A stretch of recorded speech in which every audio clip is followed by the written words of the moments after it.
कि हमने पिछली क्लास में क्रेब्स साइकिल जब पढ़ा था तो उसके अंदर अलग अलग टाइप के स्टेप्स बता रहा था मैं आपको।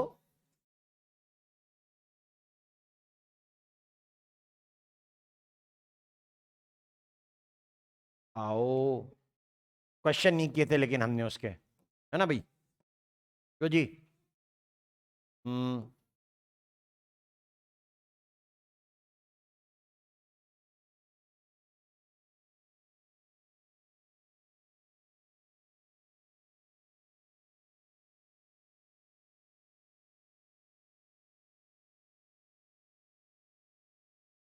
हम लोग यहाँ हैं।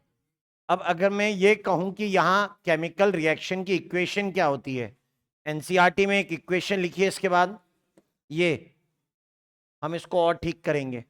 जो भी बात लिखी हो लिखी हो। यहाँ पे क्या निकलने, यहाँ क्या जाने की बात हो रही है? वाटर। पूछते हैं कहाँ गया, कौन से स्टेप में लगा ये वाटर, तो जरा उसके बारे में बताएंगे। और यहाँ क्या निकल रहे हैं उसके बारे में बताते हैं। NaDH2 गिनते हैं या FeDH2 गिनते हैं?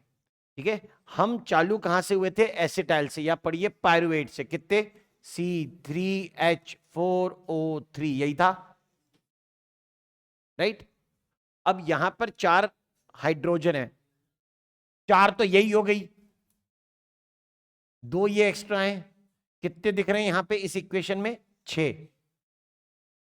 यहां पर 4 ये हो गए, बाकी 4 ये हो गए, 8। ये कुछ समझ में नहीं आ रहा भाई साहब हिसाब किताब, ठीक है? मतलब मैं आपसे क्या कह रहा हूं, यहां पे देखो टोटल नंबर 8 ये हो गए, देखो 4 और 4 ये कितने? 8, और ये 2 कितने? 10, राइट? 10 है। और यहां 4 है, अगर इसको भी ले लूंगा तो कितने हो जाएंगे? 8। 10 तो नहीं होंगे ना? तो इस इक्वेशन को छोड़िए, जैसा लिखा है वैसा कर लीजिए। ये तो बस इतना सा बताने के लिए मैं यूज करता हूं इस इक्वेशन को, कि भाई ऐसा है कि जो भी CO2 आ रही है वो पूरी की पूरी किससे आएगी?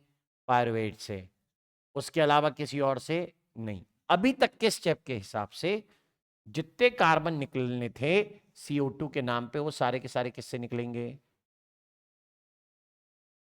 सेम, पायरुवेट से। ये बताना चाह रहे हैं। ये पायरुवेट ही है जिसके हाइड्रोजन यहां पर है, ठीक है? ये पायरुवेट ही होगा जिसके हाइड्रोजन हम लोग बनाते हैं सारी जगह पर। मतलब ये FeDH2 के पास किसका हाइड्रोजन? पायरुवेट का। NaDH के पास किसका हाइड्रोजन? पायरुवेट का। अभी तो वैसे रिएक्शन ना केमिस्ट्री से बैलेंस हो रही है ना बायोलॉजी से, समझे? और हमने सेलुलर रेस्पिरेशन की भी एक इक्वेशन लिखी है, कुछ याद आ रहा है? C6H12O6 plus 6O2 gives 6CO2 plus 6H2O, यही लिखा है। देख देख, कहीं तो लिखी होगी स्टेप्स ऑफ, या फिर ग्लूकोज ब्रेकडाउन का चार्ट है ना, उसके ऊपर या नीचे कहीं ना कहीं है। इससे पहले आना चाहिए। कॉपी तेरी पता मुझे है। और पीछे ये रही काला अक्षर। एक्चुअली में काला अक्षर भैंस बराबर होना चाहिए, तभी दिखता, नहीं तो दिखता नहीं है, ठीक है? ये वो वाली बात है कि किसके लिए अक्षर की वैल्यू बड़ी है। मतलब तो जो अनपढ़ है उसको बोल देते काला अक्षर भैंस बराबर, क्यों? उसके लिए अक्षरों की वैल्यू कैसी है? बहुत बड़ी, इसलिए उसने बोल दिया भैंस बराबर। तो हमको भी वैसे ही रखना चाहिए, हम भी अनपढ़ टाइप से रहें, तभी हमको पढ़ने की इच्छा रहेगी, या लगेगा कि हाँ हमें इसकी ज़रूरत है। नहीं तो आदमी जब अपने आप को पढ़ा लिखा सोचने लगता है तो बोलता है, चल तू क्या बताएगा मुझे, यार पता है मैंने कितना पढ़ा है ना? ऐसा होता है, बहुत सिंपल सी बात है। हमारे दादाजी हेडमास्टर थे, ठीक है? और उनके बच्चे 9 लड़के, 3 लड़कियां। मतलब हमारे चाचा बुआ पिताजी मिलाकर कितने लोग हो गए? 12। ठीक, बड़ा सा घर। तो छुट्टियों में जब हम जाते थे तो हमारी गर्मियों की छुट्टी होती थी, तो हमारा गांव जहाँ पर आता है वहाँ पे गर्मी की छुट्टी के नाम की चीज़ नहीं होती, वहाँ सर्दियों में छुट्टी लगती है बच्चों की। तो भाई हम चले गए। अब तो क्या होता था कि उन लोगों की जब पढ़ाई होती थी तो वो लोग करीबन मेरे ख्याल से चौथी पांचवी तक तख्ती पर लिखते थे कलम से, ठीक है। रोज आके पहले तख्ती धोना, ठीक है, उसको तैयार करना, फिर दादाजी के सामने बैठ के पढ़ना, उसके बाद फिर उसको धो के अगले दिन के लिए तैयार करके रखना। ये उन लोगों का रूटीन था। हम लोग थे पेन पेंसिल या फिर कॉपी में लिखने वाले लोग। तो अब उम्र में बराबर या फिर हमसे बड़े सारे कज़न हमसे आजू बाजू में बैठ जाना, सब लोग साथ में बैठे हुए हैं, सबकी पढ़ाई चल रही है। दादाजी के पास इतना लंबा डंडा था, यहाँ से लेकर यहाँ तक, ठीक है। मतलब वो नहीं कि पुलिस का लठ तो हल्का सा होता है, वो एक्चुअली भारी लठ, ठीक है, जिससे आदमी सपोर्ट भी ले सके। और उसके ऊपर बढ़िया ऊपर यहाँ पर तांबे या पीतल का कुछ तो भी बना हुआ था, तो बढ़िया मजबूत लकड़ी, मारने के लिए नहीं थी, इतनी दूर से यूं सो रहा है, इसके लिए थी, ठीक है। तो वो क्या कहते थे, वो जैसे हमारे बड़े कज़न वगैरह ना, सारी चीज़ें वो कुछ कर रहे होते थे तो हमसे पूछते तो हम तुरंत बता देते थे। तो हमारे कज़न वगैरह को लगता था हम ज़्यादा होशियार हैं, उन्हें लगता था कि हम ज़्यादा होशियार हैं, और हमें ये लगता था कि हमें आ गया, हमें भी कॉन्फिडेंस लगता था। अच्छा, टाइम के साथ आदमी चीज़ें सीखता है, थोड़े समय बाद ये चीज़ हमें समझ में आई कि जो उन्हें आता है वो हमें नहीं आता, ठीक है। मैं ताऊ जी के जो सबसे बड़े कज़न थे उनके पास घोड़ा था, घोड़े के जस्ट पीछे यूं खड़ा हुआ था, और वो ऊपर ऐसे लटके और यूं मेरे को पकड़ के यूं उठा लिया क्योंकि घोड़ा लात मारने वाला था। तो ही just it, I don't have that judgement. तेरे को मना किया पीछे नहीं खड़े रहते। भाई साहब, सांस अटक सी गई थी, जहां घोड़ा बंधा था उससे नीचे पूरी की पूरी खाई। उधर मैं बाजू में खड़ा था, मैंने कहा मैं क्यों गिरूंगा, मैं तो दूर खड़ा हूं, लात पड़ती तो पक्का बाउंड्री पे। जजमेंट देखिए उनका कितना परफेक्ट है। फिर पैदल चलना, 8 किलोमीटर जाना, 8 किलोमीटर वापस आना, खड़ी चढ़ाई, ठीक है। एक बार गए, वापस आए, फिर गए, फिर वापस आए, फिर गए, फिर वापस आए। मतलब दिन के 65-70 किलोमीटर पैदल चल रहा आदमी, अपने बस की ना है। अपन पहली बार गए, आखिरी बार में वापस आए। तो it is something that we learn from them. हमको तब मतलब तब ये समझ में आया कि भैया कहने के लिए सो कॉल्ड हमने कुछ चीजें सीखी होंगी, लेकिन चलना कैसे ये तो उनसे सीखने को आ रहा है। तो ये सब कहने की बात होती है, सिचुएशन। तो it is like you don't know कि आपसे ज्यादा कौन जानता होगा।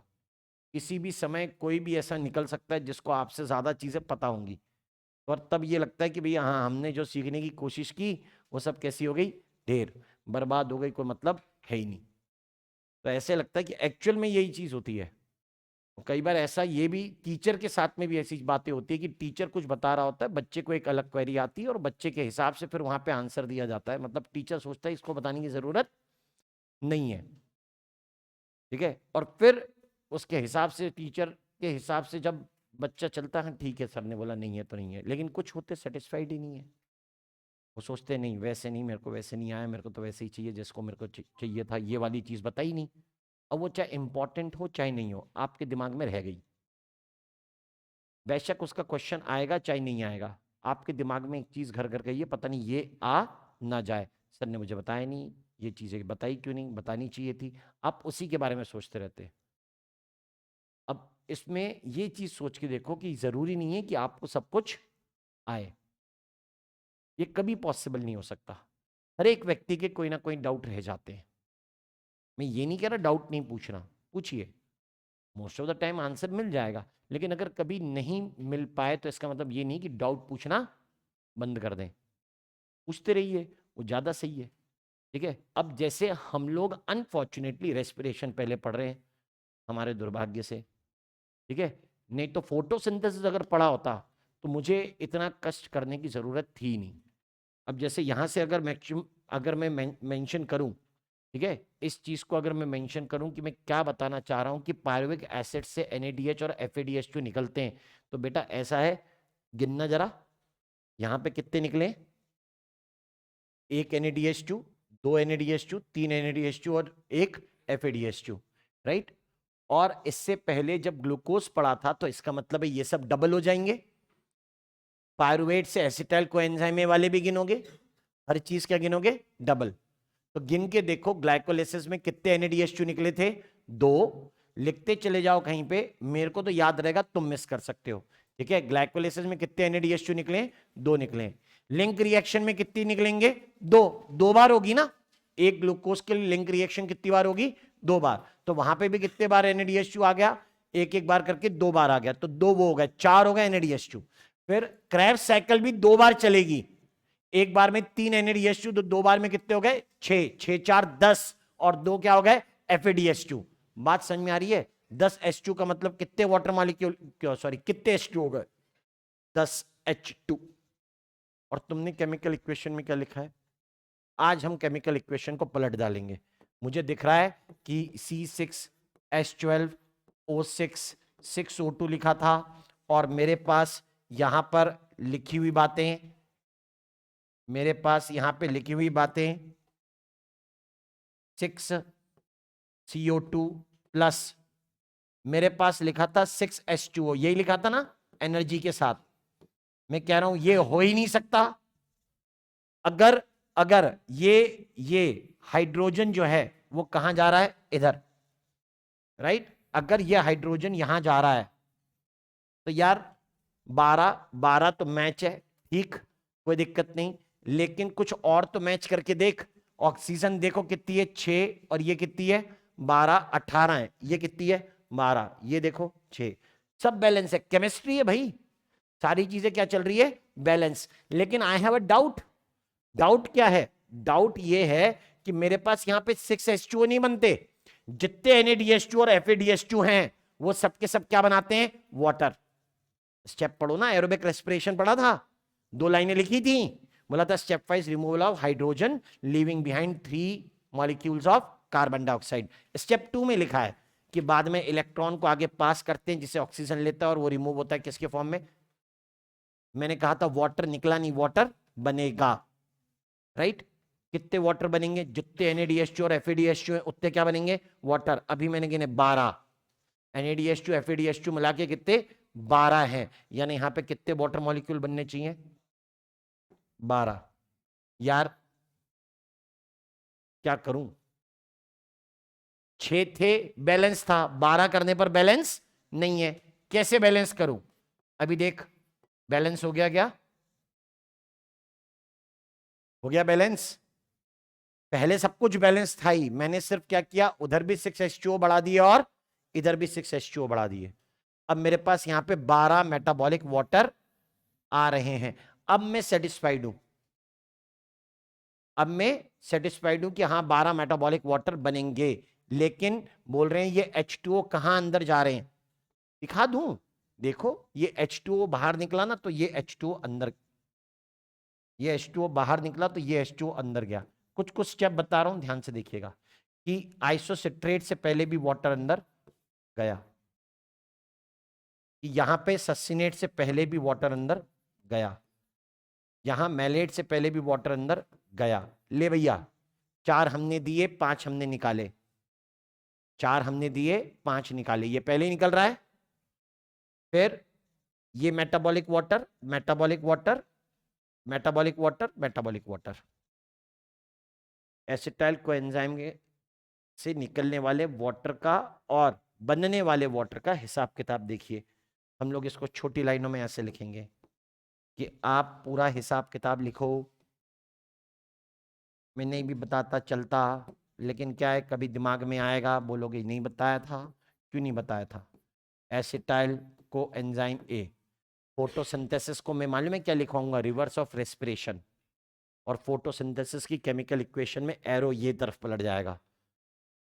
तो कोई सोच समझ के पढ़ेगा तो बोलेगा कि सर ने वहां पर 12 लिखवाए, यहाँ 12 नहीं लिखवाए, ये वो कंपेयर करे। तो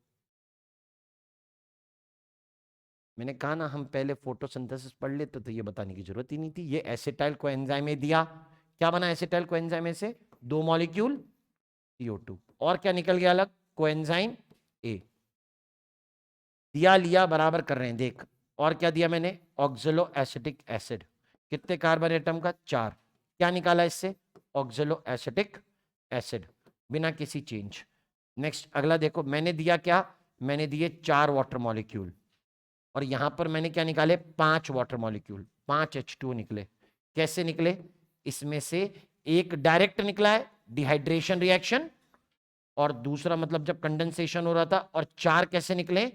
मेटाबॉलिक वाटर, जो NaDH2 और FADH2 से निकलते हैं, उसे क्या बोलते हैं? मेटाबॉलिक वाटर बोलते हैं। आगे मैंने दिया यहां पर, और क्या मैंने दिए यहां पे 3 NAD प्लस, मैंने दिए यहां पर 1 FAD प्लस, मैंने दिया यहां पर 1 ADP, आप GTP भी लिख सकते हो।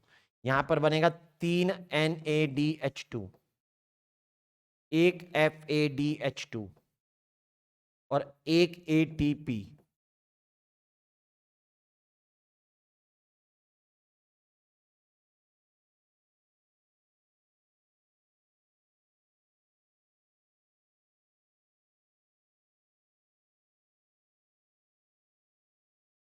एसिटाइल को एंजाइम के लिए लिखा है, पायरुवेट के लिए भी लिख सकते हैं, थोड़ा सा चेंज कर देंगे उसको।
डन।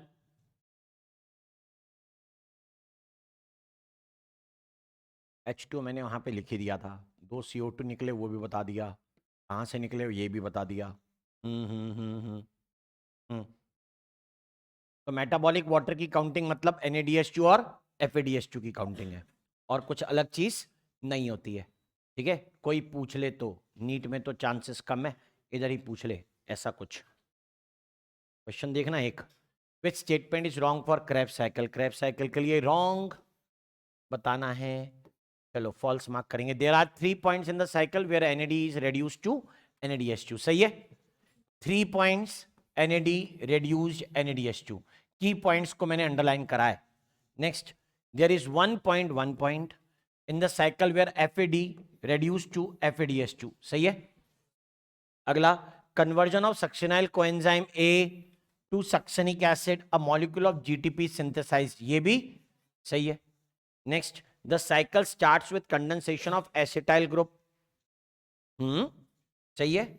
एसिटाइल ग्रुप कंडेंसेशन करता है विद पायरुवेट, ये गलत है।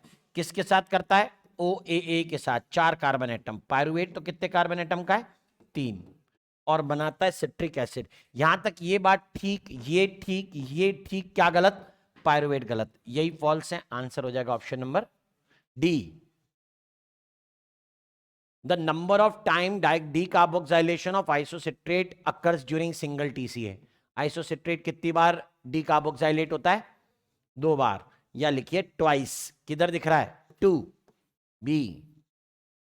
Next, the 5C compound form during TCA cycle, एक ही तो है, अल्फा कीटो ग्लूटारेट। ऐसे नहीं, इसमें कितने कार्बन है? 5, ऑक्सोलोसक्सिनेट में 6, सक्सिनिक में 4, फ्यूमेरिक में 4। अब ये तो एनसीईआरटी में दिया नहीं, तो आंसर भी नहीं है, घबरा मत। How many times decarboxylation occurs during TCA? ले, डीकार्बोक्सिलेशन ये तो लिखा ही नहीं किसका, एक ही का तो है, आइसो सिट्रेट का। क्या answer? Twice, option number fourth. आ गए ATS पर। सारे पॉइंट नहीं, पूरी पूरी एनसीईआरटी नहीं छापने का। सुनो,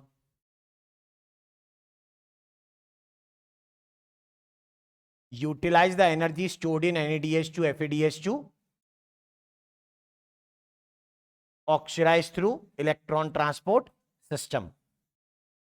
यहां से इधर आने का, फिर आगे की लाइन छोड़ देने का, फिर ये पढ़ने का। Metabolic pathway present in the inner mitochondrial membrane. ठीक है, 1 2 3 इतनी चीजें, बाकी हमने ना मॉडिफाई कर लिया है कुछ, हम सेम चीजें नहीं लिख सकते, हमें इससे बेहतर तरीके से कुछ लिखना है। तो इलेक्ट्रॉन चलता है डाउनहिल, इलेक्ट्रॉन का जाने का रास्ता हायर एनर्जी से लोअर एनर्जी, यानी रेड्यूसिंग एजेंट से ऑक्सीडाइजिंग एजेंट, यानी डिक्रीज हायर ऑक्सीडेशन पोटेंशियल से लेसर ऑक्सीडेशन पोटेंशियल की तरफ, या डिक्रीजिंग ऑक्सीडेशन पोटेंशियल बोल सकते हैं। ऐसे में electron flows downhill,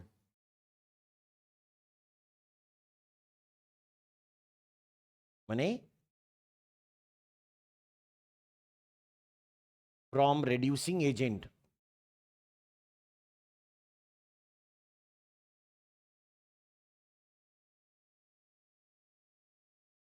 to oxidising agent.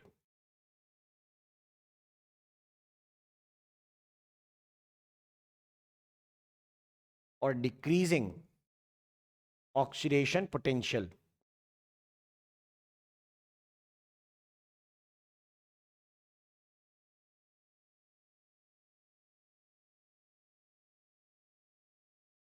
ऐसा मेंशन किया जाता है इसके बारे में। ये सब अपनी जगह पे ठीक, बात ये भी है कि जब इलेक्ट्रॉन डाउनहिल चलता है तो हम लोग कहते हैं कि किसके रास्ते, रेड्यूसिंग एजेंट और ऑक्सीडाइजिंग एजेंट्स के बीच में।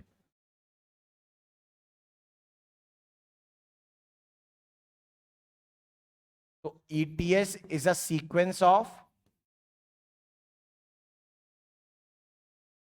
इलेक्ट्रॉन पुशर्स मतलब डोनर, एंड इलेक्ट्रॉन पुलर्स मतलब acceptors.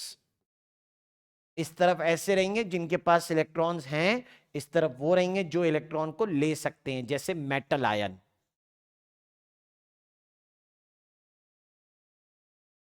Where oxygen is the ultimate acceptor of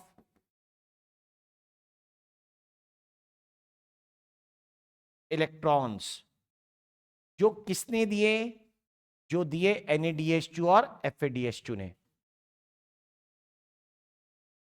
electrons from NADH2 and FADH2।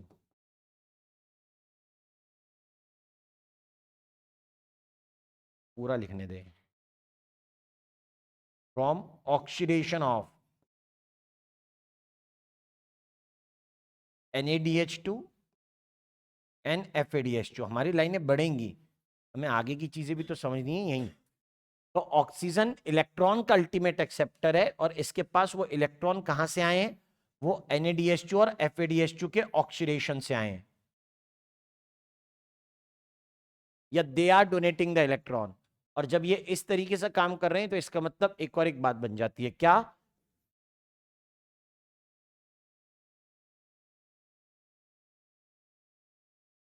Oxygen is removed as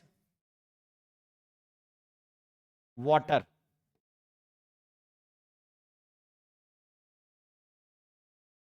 मतलब oxygen is the final hydrogen acceptor. इससे पहले hydrogen acceptor कौन कौन है, बताओ बताओ। अरे एनएडी था, एफएडी था, आखिर में किसने एक्सेप्ट कर लिए, ऑक्सीजन ने।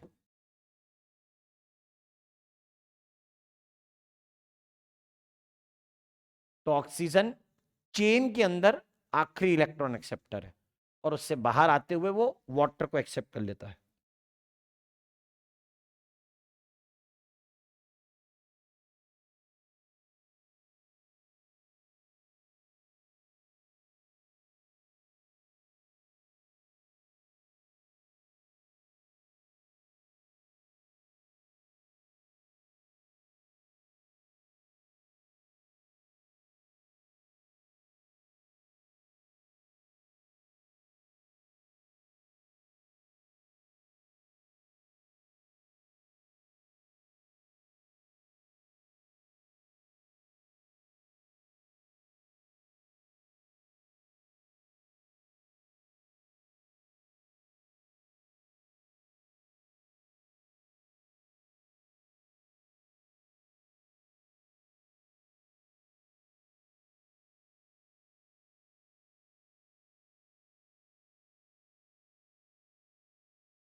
सही है, ओके।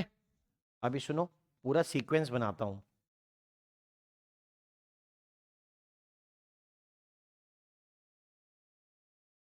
बना बनाया चिपका दूं,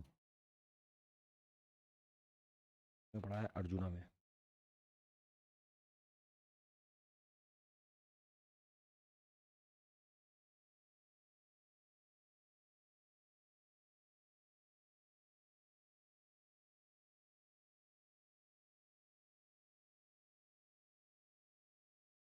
रहने दे, ओके। तो हम लोग पूरा सीक्वेंस समझते हैं कि इसके अंदर आते क्या क्या है, ठीक है। तो उसके हिसाब से अगर मैं पढ़ूं तो मैं बताता हूं यहां पर सारी बातें। ईटीएस के अंदर जो भी टुकड़े या जो भी पार्टिकल्स हैं, जो कंपोनेंट्स हैं इसके,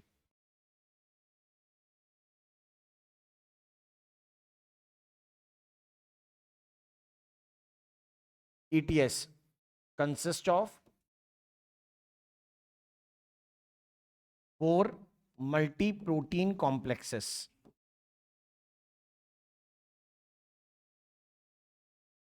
यहाँ पे 4 मल्टी प्रोटीन कॉम्प्लेक्सेस होते हैं।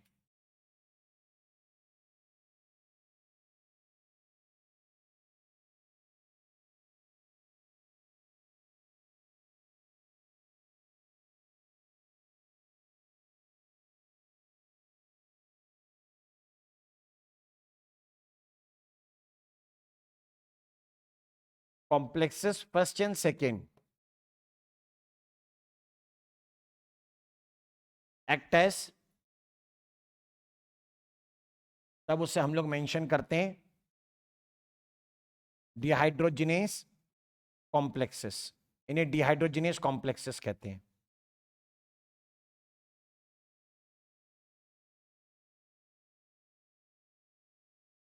और डिहाइड्रोजिनेस कॉम्प्लेक्सेस जब मेंशन किया जाता है तो इसके अंदर क्या चीजें मिलेंगी डिहाइड्रोजिनेस कॉम्प्लेक्सेस के साथ,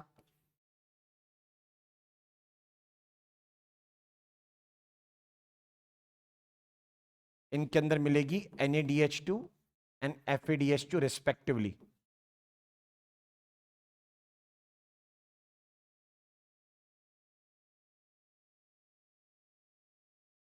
इनमें NaDH2 और FeDH2 होते हैं।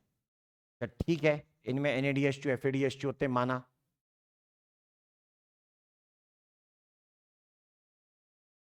आगे की बातें हम कहते हैं ये हो गए first and second. Complexes third and fourth में ना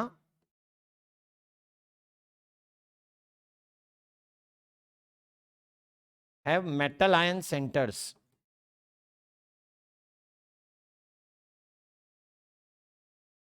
इन साइटोक्रोम्स, यहां पर साइटोक्रोम्स होते हैं, ये अलग है भैया, ये बात।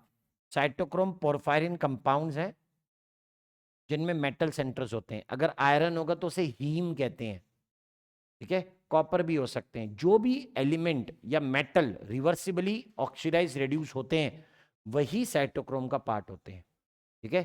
जैसे कौन? लाइक Fe प्लस प्लस या Fe प्लस प्लस प्लस, इनमें से जो कॉम्प्लेक्स 4 होगा वो अनोखा है, उसमें कॉपर होता है।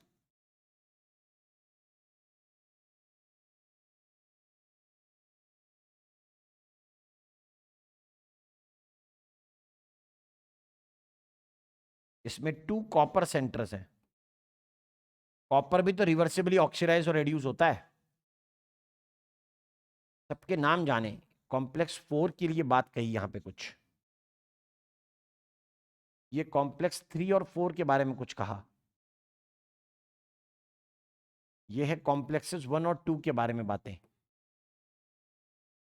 बहुत डिटेल नहीं है, ब्रीफ में, एक्सेसिव नहीं।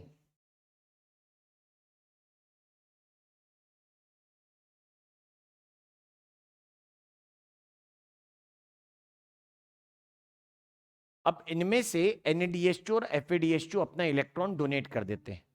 तो जब इलेक्ट्रॉन डोनेट कर देते हैं तो वो एक सीक्वेंस चलाते हैं, electron transport.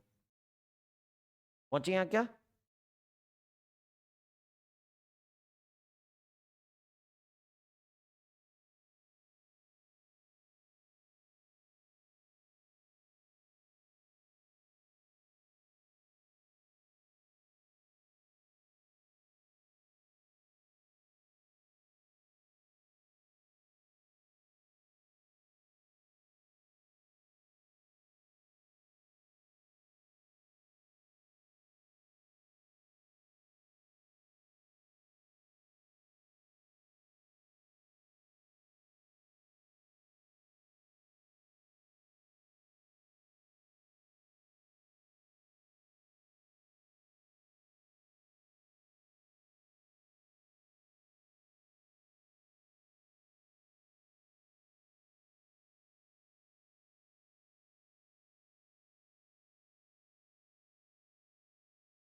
Done.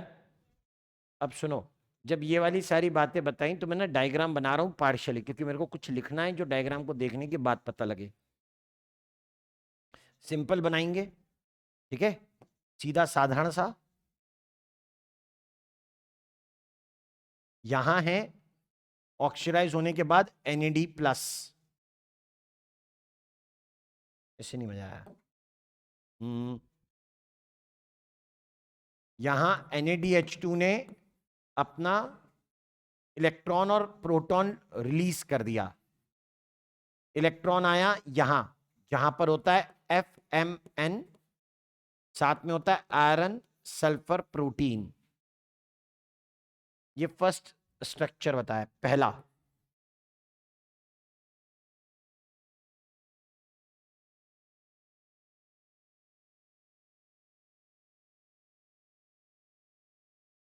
This is first, ये पहला हुआ, ठीक है। क्या अलग हुआ यहां से? मैंने कहा यहां पर इलेक्ट्रॉन को आगे पास करने की बात है कि ये इलेक्ट्रॉन को आगे पास करेंगे। इसके बाद में जो कंपाउंड आता है ना उसका नाम होता है यूबिक्विनॉन, उसे लिखते UQ।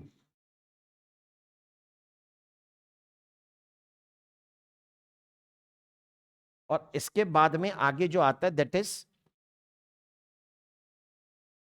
फिर से सेम,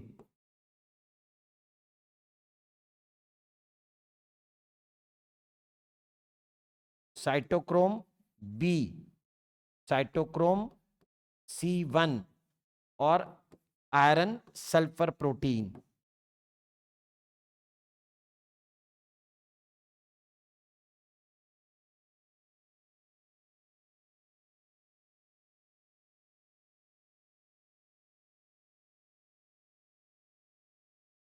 यहां से इलेक्ट्रॉन मूव कर गए साइटोक्रोम सी पर। साइटोक्रोम सी से आगे बढ़े हैं तो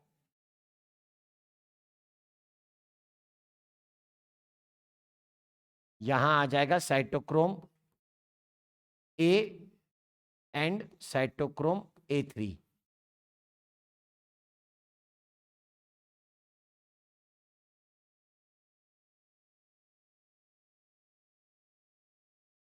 अंतिम आखिर में जो इंतजार कर रहा है वो खुद ऑक्सीजन ही होगा। अकेला ऑक्सीजन बाहर से आ रहा है। ये कौन सी जगह है? ये जिस पे पूरी एक्टिविटी चल रही है वो इनर मेम्ब्रेन है। ठीक है, नीचे में क्या बना देता हूं, मैं बना देता हूं नीचे की तरफ आउटर मेम्ब्रेन। ये आउटर मेम्ब्रेन हो गई।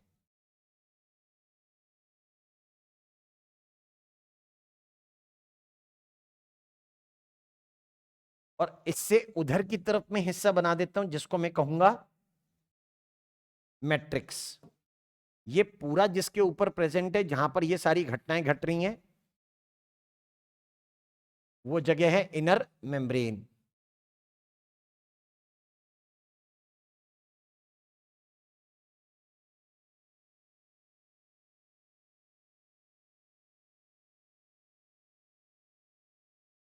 ये इनर मेम्ब्रेन का एरिया।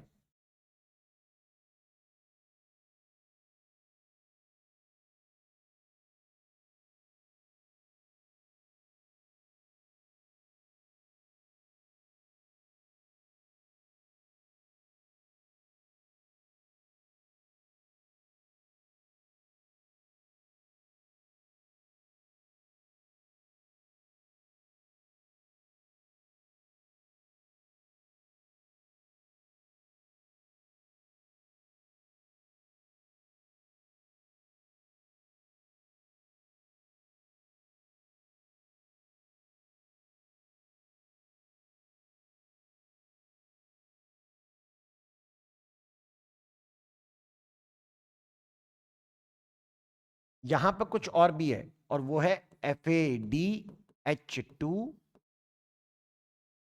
ये भी ऑक्सीडाइज हुआ, अपना इलेक्ट्रॉन पास किया। यहां पे कंपोनेंट वही सेम, उसी तरीके के मेम्ब्रेन के ऊपर ही, मेम्ब्रेन से अलग नहीं है। वो होगा FMN।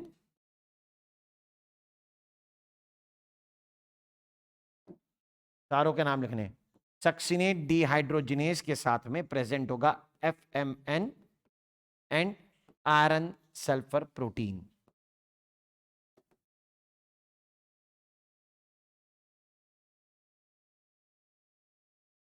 देख ऐसा है, ये अपने 2 इलेक्ट्रॉन पास कर रहे हैं इधर, इसने भी अपने 2 इलेक्ट्रॉन कहां पास किए?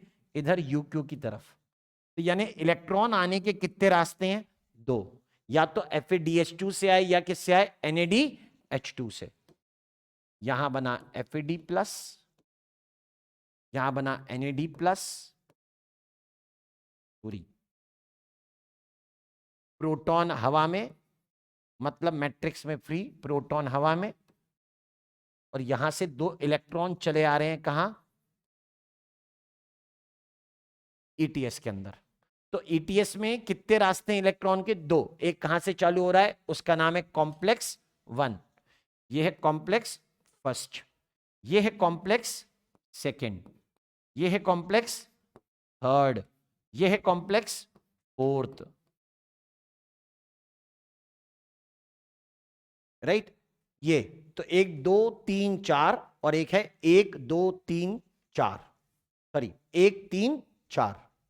यहां थर्ड, सॉरी सेकेंड और थर्ड को कौन जोड़ रहा है? UQ। फर्स्ट और थर्ड को कौन जोड़ रहा है? UQ।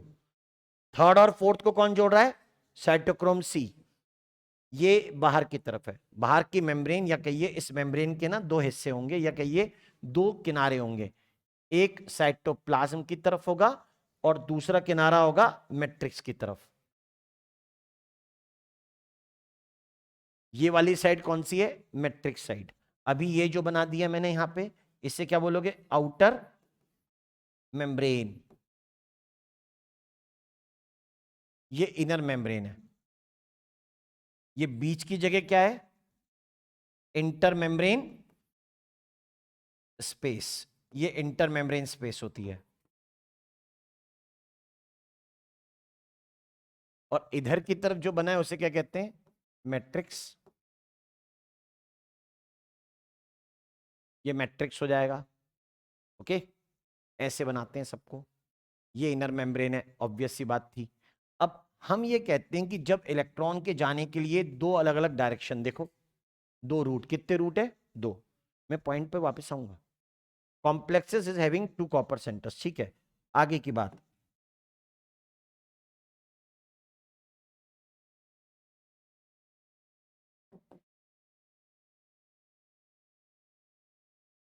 To routes of electrons.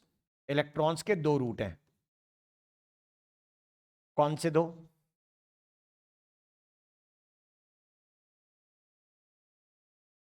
एक फ्रॉम कॉम्प्लेक्स,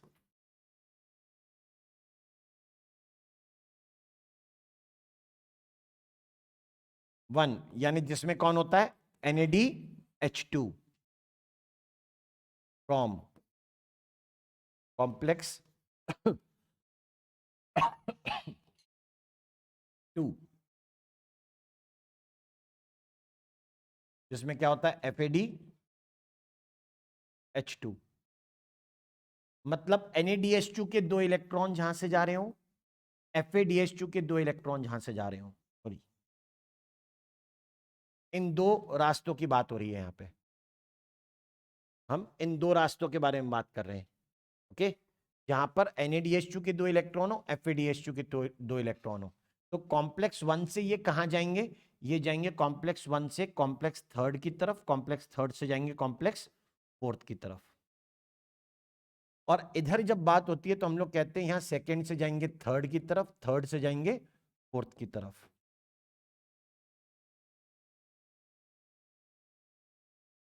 और भी सुनिए, ये for every two electrons from NADH2 और from every two electrons from FADH2,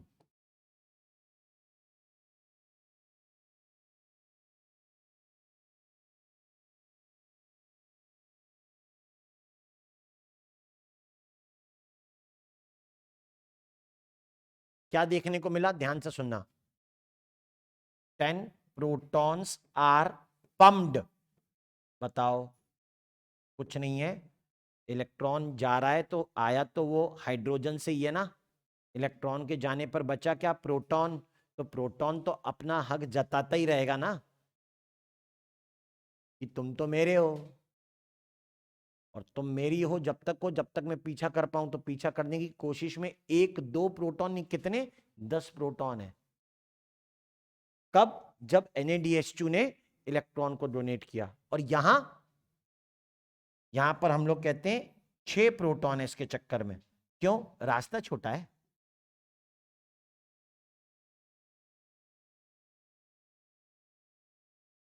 ये चालू 1 से हुआ, 2 पे, 3 पे आया, 4 पे आया। ये 2 से ही चालू हुआ है। मतलब 4 मजनू तो पहले ही निकल लिए बीच में। इसके खाते में वो है ही नहीं। इसके खाते में अभी बताता हूं, जरा देखते हैं डिफरेंस कहां कहां आया। बता रहा हूं क्या वर्ड लिखा है? पम्प्ड। पंप का मतलब क्या होता है? पंप का मतलब होता है अगेंस्ट द कंसंट्रेशन ग्रेडियंट भेजना, अप हिल भेजना। डायग्राम में देखें, डायग्राम में देखिएगा कहां कहां पे प्रोटॉन पंप है। वो वाली बात बता रहा हूं मैं। प्रोटॉन पंप की जगह दिखा रहे हैं। कहां है? कहां है? ये कॉम्प्लेक्स वन प्रोटॉन पंप है। कॉम्प्लेक्स 1 प्रोटॉन पंप करेगा कहां? पंप वहीं करेगा ना जहां प्रोटॉन ऑलरेडी ज्यादा है। बताता हूं यहां ज्यादा कैसे है, अभी बताते हैं। कॉम्प्लेक्स 3 पंप करेगा और कॉम्प्लेक्स 4 भी पंप करेगा, कॉम्प्लेक्स 2 नहीं। कितने कितने? अब मैं ये लिखूंगा थोड़ा ना भाई, क्या समझे? मैं ये लिखूंगा नहीं कि कॉम्प्लेक्स 2 प्रोटॉन पंप नहीं करता है। इसने पंप किए 4 प्रोटॉन, इसने पंप किए 4 प्रोटॉन, और आखिर वाला उसने पंप किए 2 प्रोटॉन। पंप किए मतलब मतलब कि इस इंटर मेम्ब्रेन स्पेस में प्रोटॉन ऑलरेडी कैसे होंगे? ज्यादा। कहां से आए ये ज्यादा प्रोटॉन? कहां से आते हैं? साइटोप्लाज्म से। क्यों आते हैं? जब साइटोप्लाज्म को लगता है कि उसे एटीपी चाहिए तो माइटोकॉन्ड्रिया से मांगता है, माइटोकॉन्ड्रिया बोलता है देंगे, लेकिन उसके बदले क्या चाहिए? प्रोटॉन। एटीपी मिलेंगे लेकिन हमें प्रोटॉन चाहिए। अच्छा, बाहर की मेम्ब्रेन ज्यादा परमिएबल होती है as compared to the inner membrane. कुछ याद? Cell the unit of life, mitochondria पढ़ते समय मेंशन करते हुए लिखते रहते the two membrane differ in, एक लिखा था हम लोगों ने permeability, outer is more permeable, inner one is less. दूसरा लिखा था टाइप ऑफ प्रोटीन्स, प्रोटीन में भी कैसे हैं? अलग। तो बाहर से प्रोटॉन आ तो गए लेकिन अंदर की मेम्ब्रेन लेस परमिएबल है, अंदर जा नहीं पा रहा है। इलेक्ट्रॉन ऐसे चलता है, हमने सीधे बनाया, देखो यहां तो ऐसा आएगा ही, फिर यहां जाएगा, तो प्रोटॉन कोशिश करता है इसके पीछे इधर जाए, इधर गिर जाता है, अंदर जाना चाहता है जा नहीं पाता है। ये दीवार बनी हुई है ना, ये प्रोटॉन को अंदर क्रॉस आसानी से नहीं होने देगी, इसलिए प्रोटॉन यहां पर ज्यादा इकट्ठे हो गए हैं, मैट्रिक्स में कम है। यानी प्रोटॉन ग्रेडियंट, इधर ज्यादा इधर कम। ग्रेडियंट का मतलब है जब क्या हो? डिफरेंस आए दो किनारों पर, यहां ज्यादा है और यहां पर कम प्रोटॉन्स है। हाँ, तो प्रोटॉन पंप हुए, देख लो कहाँ कहाँ पंप हुए हैं। कौन पंप नहीं कर रहा है? कॉम्प्लेक्स 2। अच्छा, कॉम्प्लेक्स 2 वो है जो ना प्रोटॉन पंप करता है, ऊपर से इसमें एसडीएच है जो क्रैब्स साइकिल का पार्ट होता है। क्या कहना चाह रहे हैं? कि क्रैब्स साइकिल का पार्ट होता है, मतलब हम ये कह रहे हैं कि भाई साहब यही तो है जो क्रैब्स साइकिल से जुड़ा हुआ है।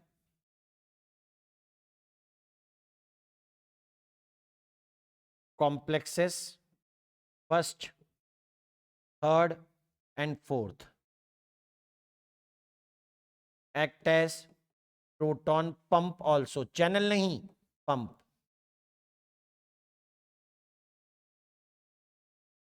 कॉम्प्लेक्स 2 ऐसा नहीं करता।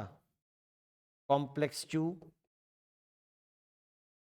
इज एसोसिएटेड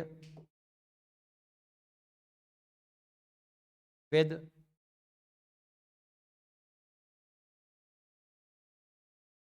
क्रैब्स साइकिल, ये क्रैब्स साइकिल के साथ जुड़ा हुआ है।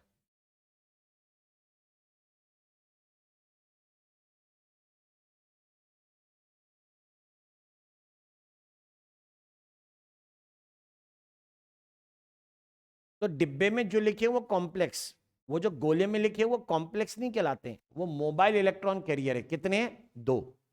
दो मोबाइल इलेक्ट्रॉन कैरियर होंगे। क्या क्या नाम है उनके? साइटोक्रोम सी और यूबी क्विनॉन। तो लिख लो पूरा।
ये M side of inner membrane है और ये C side of inner membrane है।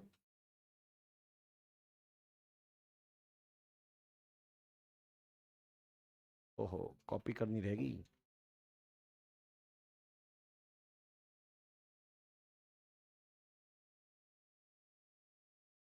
हुए ये?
ओके, तो प्रोटॉन यहां इकट्ठा हुआ, ठीक है। अब इलेक्ट्रॉन यहां से जाते जाते जाते इधर पहुंचा है। मैं 2 मोबाइल इलेक्ट्रॉन कैरियर के बारे में कहानी बताऊंगा बाद में, उससे पहले की चीजें हैं। तो ऐसा अल्टीमेटली होना यह है कि यहां से ना प्रोटॉन जब वापस जाएंगे, आई सेड जब वापस जाएंगे, तो जब यहां से प्रोटॉन वापस जाएंगे तो वो हायर कंसंट्रेशन से लोअर कंसंट्रेशन की तरफ जा रहे होंगे। और जब प्रोटॉन अपने हायर से अपने लोअर कंसंट्रेशन की तरफ जा रहा होता है तो जाहिर सी बात है कि यहां पर कुछ अलग चीज देखने में आएगी, और वो है एनर्जी लिबरेशन। पार्टिकल अपने हाई से अपने लो की तरफ जाना, यानी डाउनहिल। और जब डाउनहिल जाते हैं तो एनर्जी रिलीज करते हैं। कितने कितने प्रोटॉन की बात हो रही है? यहां पर भी 4 प्रोटॉन, यहां भी 4 proton. For every 4 proton return towards the matrix, matrix की तरफ लौटने वाले हर 4 प्रोटॉन को मेंशन करेंगे। तो वो क्या बनाने के लिए आया है? एटीपी। क्या बनाएगा? एटीपी बनाएगा, राइट। ओके, यहां भी एटीपी। कितनी जगह एटीपी बनता हुआ दिख गया तुमको? 3। यहां भी एटीपी। तुम हटो।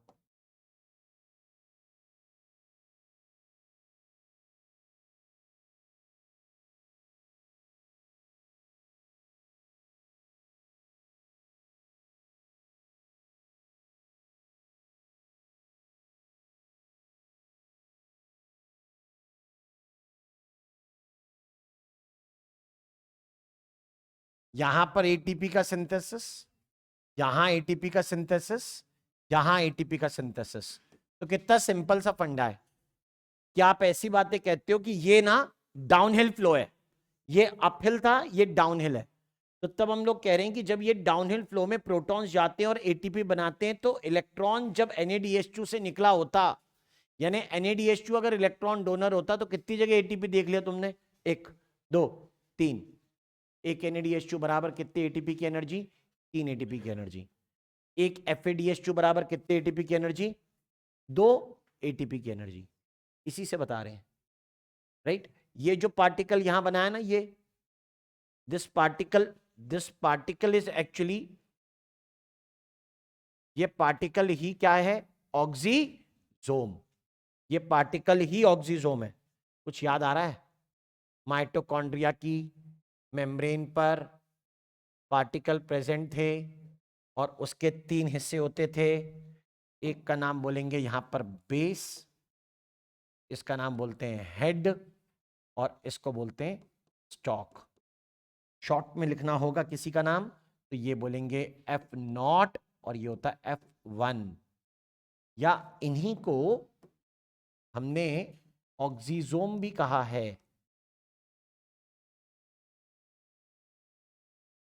That is acting as ATPase here. यहाँ पे एटीपी को बनाने का काम इन्हीं का ही है।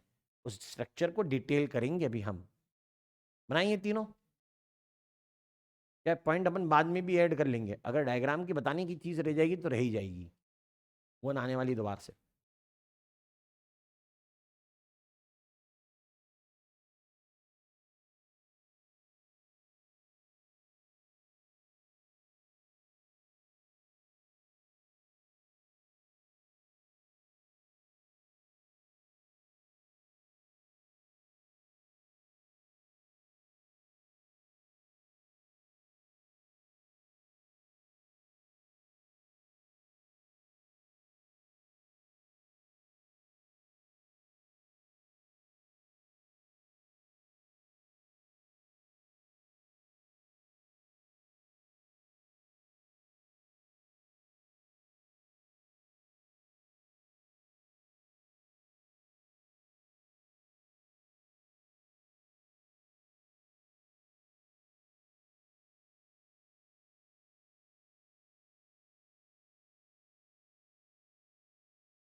हम्म,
हो गए।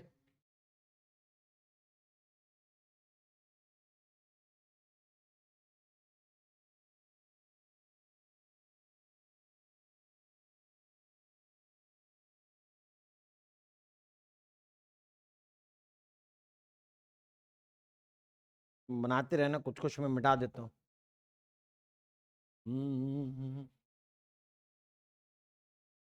उधर बनाओ, वैसे तुमने सभी बना लिया होगा। कितना अच्छा लगेगा खाली डिब्बा, सब ऐसे ऐसे लिखा हुआ है। हम्म, कट्टा नहीं बिठा सकते भाई।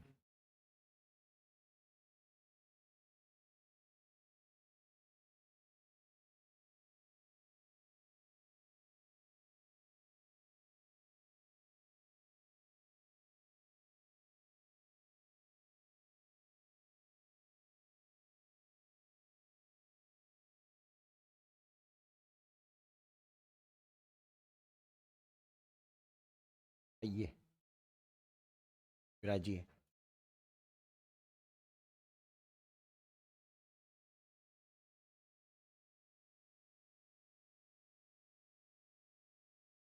टू मोबाइल इलेक्ट्रॉन कैरियर्स, दो मोबाइल इलेक्ट्रॉन कैरियर्स हैं। कौन है दो मोबाइल इलेक्ट्रॉन कैरियर्स यहां पे?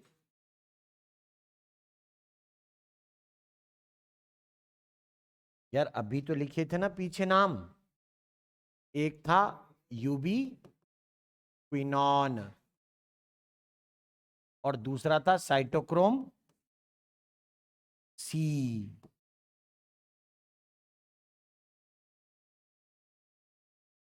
कि इनके बारे में क्या कहें? व्हेन व्हेन रेड्यूस्ड, जब ये रेड्यूस हो जाएगा ना तो इसे कहते हैं यूबिक्विनॉल।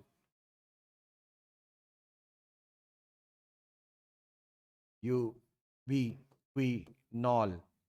और लिखते ऐसे हैं UQH2, मतलब ये हाइड्रोजन भी पास करता है लेकिन पूरी चेन में नहीं कर सकता ना। किसके बीच में इलेक्ट्रॉन को कनेक्ट करता है? This connects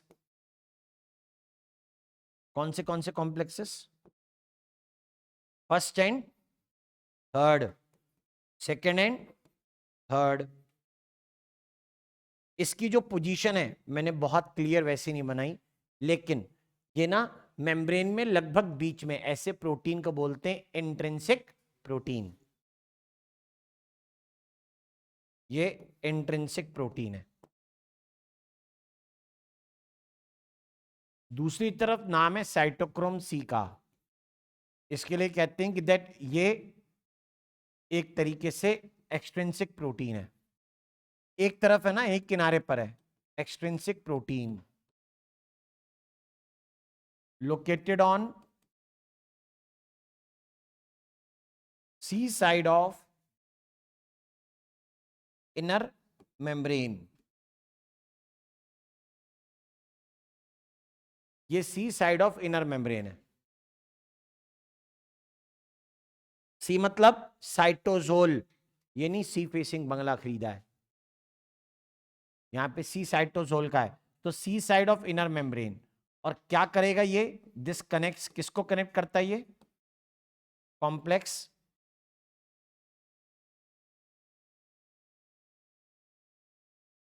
third and fourth. अच्छा, इसका मतलब है कि सी के पास इलेक्ट्रॉन किसने दिया? चेन बनाई है तुमने वहां देखो, 3 ने। यानी सी को रिड्यूस किसने किया? 3 ने, राइट। सी को ऑक्सीडाइज कौन करेगा? 4। तो 3 का नामकरण करते हैं, 3 का नामकरण करते हैं, 4th का नामकरण करते हैं।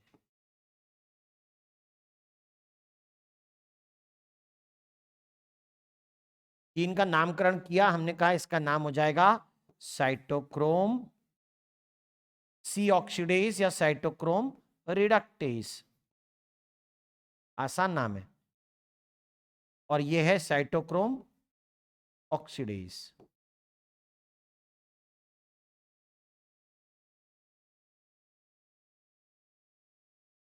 राइट, ये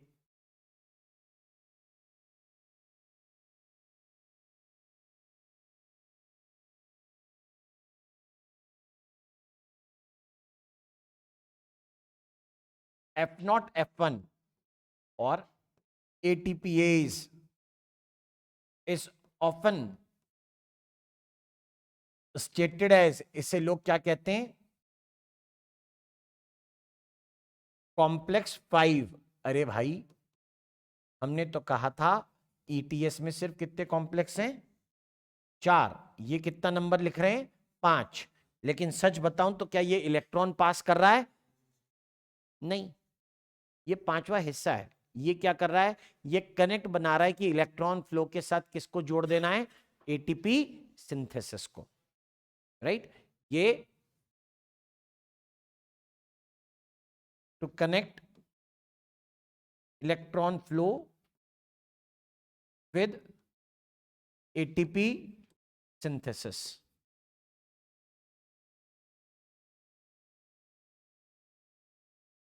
इलेक्ट्रॉन पास नहीं करता, इससे इलेक्ट्रॉन नहीं गुजरते।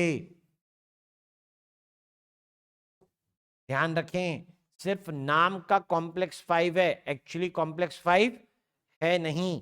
चलो आ जाओ तुम अपनी जगह पे। नहीं, अच्छा सा बनाएंगे अब तो ना।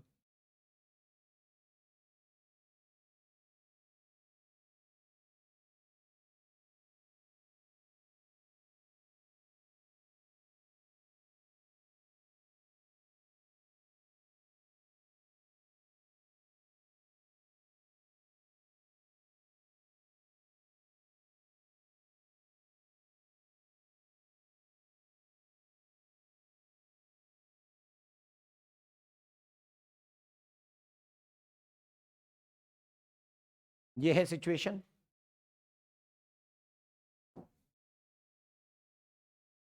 और ये बता रहे हैं क्या, इसके पार्ट्स के बारे में हम लोग, कि कौन सा पार्ट क्या कहलाता है। पार्ट 3 है, ठीक है। इसके पार्ट होते हैं 3। हमें पढ़ना है किसके बारे में? 2 के बारे में।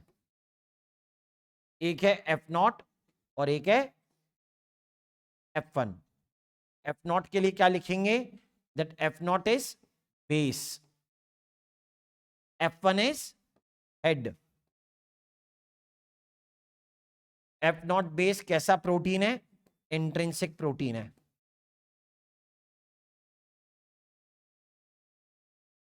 ये कैसा प्रोटीन है?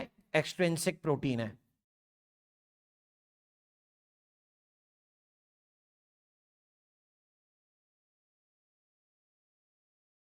ये ट्रांसपोर्ट प्रोटीन है।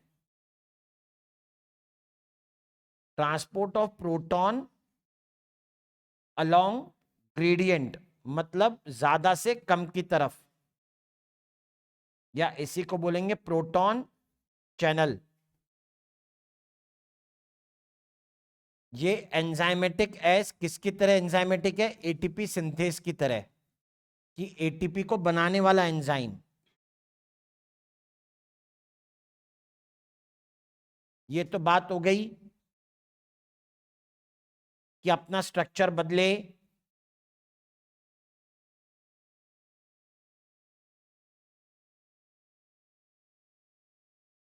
हम्म हम्म जब ये किससे बाइंड करेगा? When it is going to bind with protons. जब प्रोटॉन आके इसको स्ट्राइक करेंगे ना F1 को, तब इसके स्ट्रक्चर में चेंज आएगा।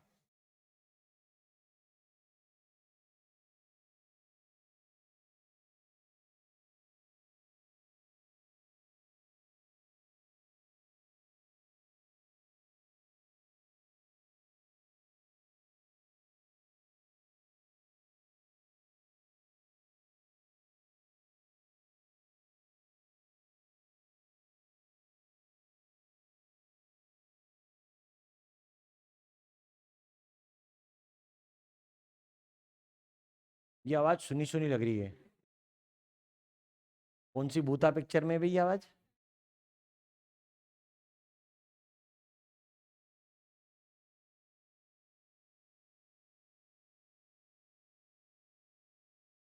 Binds to proton.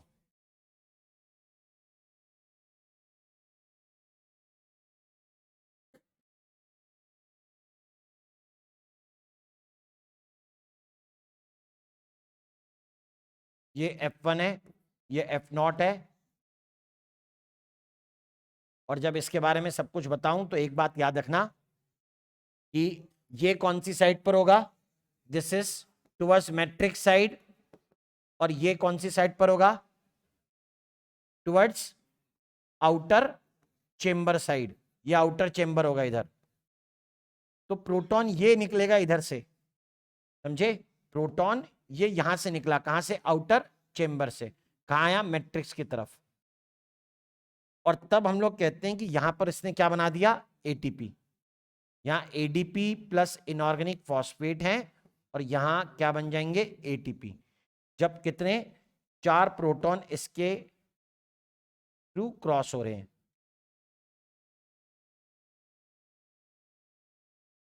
प्रोटॉन का फ्लो और इलेक्ट्रॉन ट्रांसपोर्ट का आपस में कपल है, जुड़े हुए हैं, इसे केमिओस्मोसिस एक्सप्लेन करता है। वो हम बाद में करेंगे, अभी इतना बता सकते थे। रुक जा, बिल्ली बड़ी है।